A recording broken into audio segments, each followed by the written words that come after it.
All right, Cory. It's time to revisit a conversation that we've had all year. And I'm going to be on my high horse about this because I tried telling you in the beginning, but you were like, let's just wait and see. Let's just wait and see.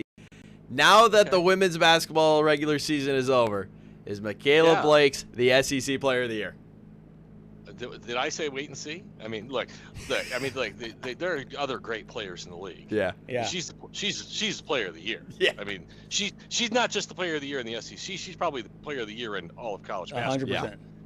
I mean, Vanderbilt wouldn't say that's the expectation. Well, they might. But for me, that comes out tomorrow, right? SEC Player of the Year. I think so. I think so. Yeah. Yes. I mean, look. I mean, she has scored over 30, I think at least 6 times now in league play. And this Tennessee game was another one where they tried to beat her up in the first half, and second half they just couldn't deal with it. They just couldn't deal with it. She's long, she's snaky, she gets that arm extended and nobody can get to it.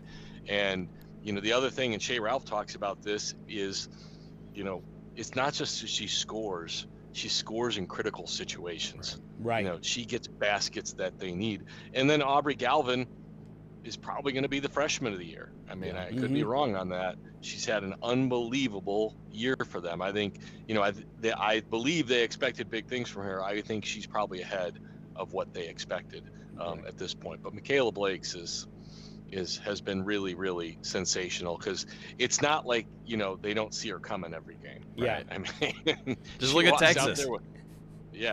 So I mean, you got a bullseye and a cape on, and you still can do it. It's pretty unbelievable. And she's also done it against some very good competition. I still think those top 3 teams are a tier above nationally the rest of them. Like I think Vanderbilt and Texas fall into kind of a 1B, where South Carolina, UConn, and UCLA are 1A. That doesn't mean 1B can't beat 1A, but it just means those teams are pretty elite. Right. And we've seen that bear. So I mean, I know Texas beat South Carolina, but that was a long time ago. I feel like the Gamecocks haven't lost in a long time. I know. I could be wrong. Last one, Yeah, exactly. Yeah, I think so. January, like late January. Yeah. Right. You were doing the tiers, which made me think you would do another tier inside the state of Tennessee, because you cannot write the story of women's college basketball without Pat Summitt and the Lady Vols. Did you ever envision a world where Vandy is not just better than Tennessee on the women's side, but heads and shoulders better than where the Lady Vols are after getting their second ever win in Knoxville? Well, I mean, obviously it's been a while since Pat left us, and sure. I hate to say it's been a steady decline. It declined under Holly Warlick, and then I can't remember the coach's name now. Former guard Kelly Jolly, Kelly Harper now. She came in and kind of steadied things, right, and got them steadied, and it looked like.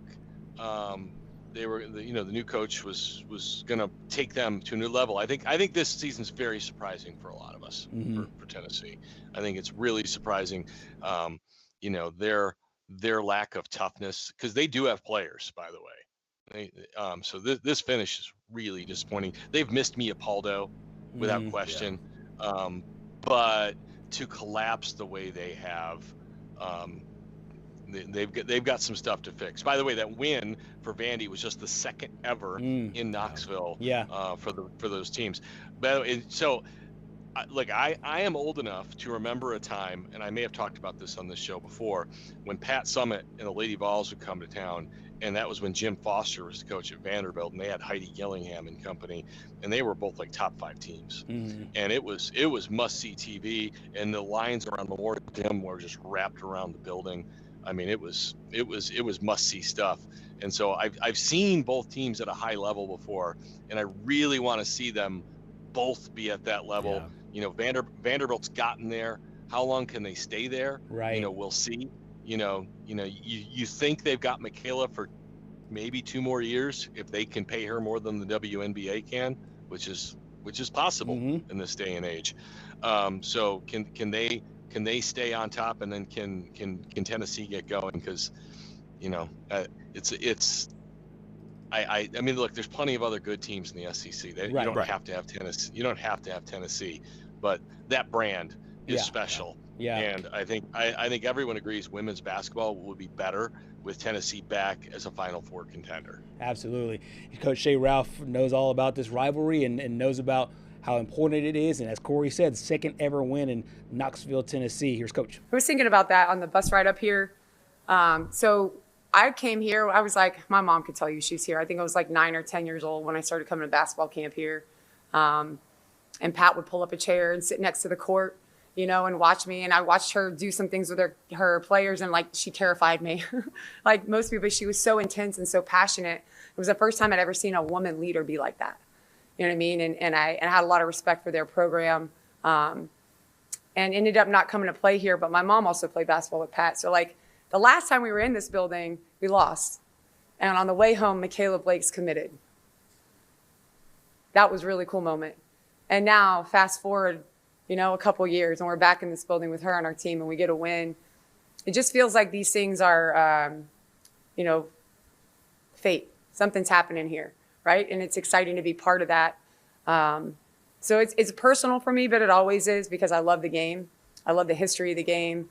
My family's been part of it for a really long time. And I think Tennessee is a great team. They will be for as long as women's basketball exists. Playing here in front of this crowd is tough. It's tough. So I was really proud of our team for being able to figure it out in the second half and win, especially here at Tennessee.